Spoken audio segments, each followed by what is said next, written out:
us what to do and push us out of our community. We're not taking it no more.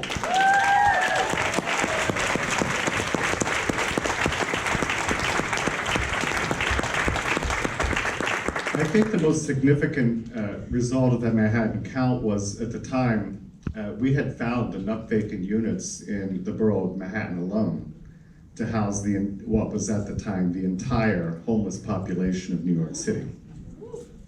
So that's not counting Bronx, Brooklyn, Queens, Staten Island. That's Manhattan alone. We found enough vacant buildings to house the entire homeless population of the city. Eventually, we had moved on, let me not move fast forward too much. So what we did, we took that count, obviously we publicized it very broadly and very loudly, but then we went to city council and started talking about, why don't we have a formal count of the entire city sponsored by the city? All right, That's we what proved to Newark you needs. that a few homeless people, together with a few volunteers in the borough president's office, can come together and count the borough of Manhattan. So there's no reason the city can't count vacant buildings in the entire city of New York. And we got a lot of answers, particularly from Christine Quinn, suggesting that that would cost millions and millions of dollars. So it couldn't be done, even though we proved it could be done just in one borough. So eventually we partnered with John Krinsky and his folks. We put together a way of targeting particular neighborhoods for a count, to do a sample count.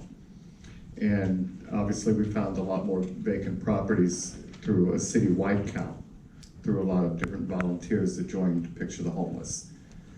And I don't remember what the exact numbers are on how many we were, but imagine if we found enough vacant units in New York City to house the entire population. Imagine what we found in the rest of the city.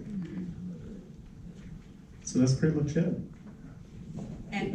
And on that note, I would also like to say one of the most things highlight that we have had a bill, is called Housing Not Warehousing, which this bill was passed 2018.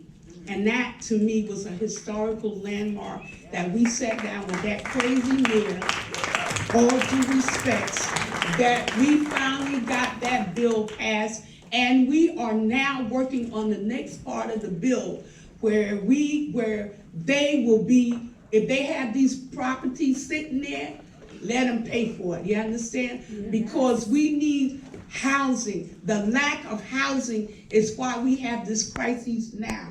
And it's so important that we come together and be able to strategize and get bills put in place. So I'm grateful also for Mo, who was there when we had this bill for housing, not warehousing. We did it. They said we couldn't. We sat there. We looked in their faces. We did the rallies. We protested. We did everything, and we made fun. It's tired. It's sick and tired. We, as New Yorkers and homeless New Yorkers and very low-income people, we need housing, and we need community land trusts where it will preserve our housing, where we don't have these developers coming in and pushing our people out. We've taken back our land and we've taken back our community.